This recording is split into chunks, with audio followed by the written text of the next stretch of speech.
G'day. You want to say a couple of words about how it feels to be out of lockdown? Who's going to be listening?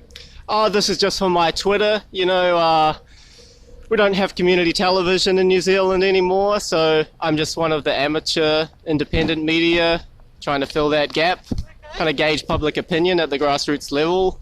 Are you from Christchurch? Yeah.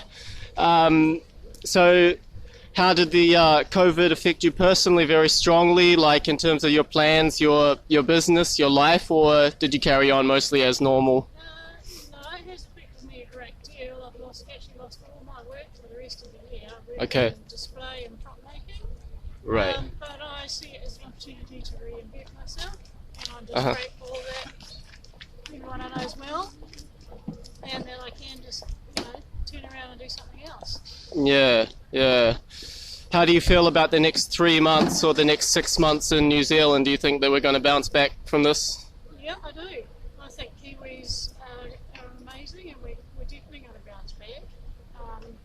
The only thing that worries me is that people aren't bothering to write down where they've been every day, who they've been with, and the contact tracing, as we've seen in China and Melbourne, you can just so easily get one person carrying it and it's away again. And I think our only problem is that we don't have very good contact tracing. Yeah, well, that's the question, isn't it? Because we have a low infection and death rate right now, which is good. But what happens when we open the borders again and tourists and students start coming in from overseas? Isn't it just maybe going to start up again? That's the question, I think. And that's why we need to practice now contact tracing. Because even with the borders closed, it could still happen, because that's exactly what happened. What do you think of the government's response to the pandemic? Because we hear a lot in the media about how great the government's response is. And for me, I look at it and I see them as doing mostly what other countries did, and even a little bit later in some cases. You think that the US and Hong Kong and Singapore closed their borders with China in late January. We didn't close our borders until March 19th. So I'm wondering if maybe we just got lucky, or is it to do with population density, or what's your opinion on that? I think that they were ahead of us anyway, which is why they closed earlier. It took longer to get here, and now that we're an island, because we did do that severe lockdown, that's why we are okay. Right. But obviously, I think they did it extremely well. Okay. What would you give them from 1 to 10? I'd give them a 9, because I think A 9? they stuffed up the border stuff. Right. Until recently, when they put better systems Right. in place. Right. I mean, this is a new thing. There's always going to be errors. Uh-huh. And they learned how to jump really quickly, how to fix that type of Okay. thing. Yeah. So if they didn't make that error, you would give them a 10 out of 10, or a 9 point something out of 10? Yeah, I think they've been brilliant. I think they've been accessible. Personally, I really liked 1 o'clock each day getting the update. I wanted the facts, and I knew I could get them. Okay. And I found it reassuring. I found we had really good leadership. I found that Jacinda was strong. She's got a damn good backbone in here. Okay.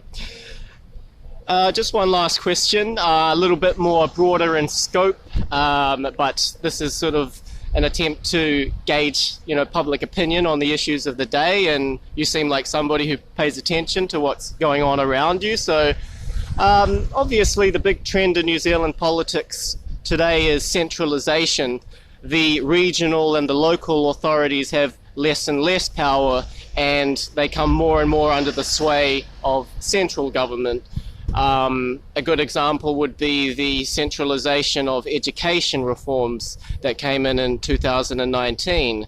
So they want to get rid of the boards of education so that the curriculum and the hiring of high schools is not controlled by community boards, but instead from central government.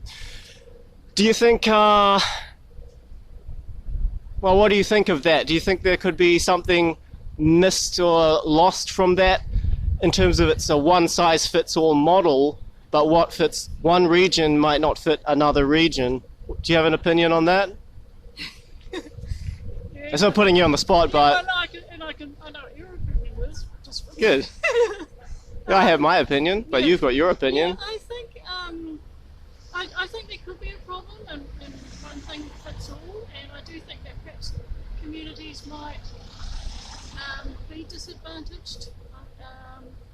But I think they need to have checks in place for that. So it's all very well to put it under one umbrella, but I still think you're going to need that regional support. Right. Yeah. Right. Yeah. All right. So what's your name? Wendy. Wendy. I'm Dan. As I said, like this is just for my social media, kind of like trying to do some amateur journalism and gauge the public opinion around the place. If you want to check out what I post, it's on my Twitter at LiveSonnet, LiveSonnet? LiveSonnet. Okay. Yeah. But thanks for talking. It was an interesting discussion. Thank you. Great. Have a good day. Bye-bye. Yeah. See you later.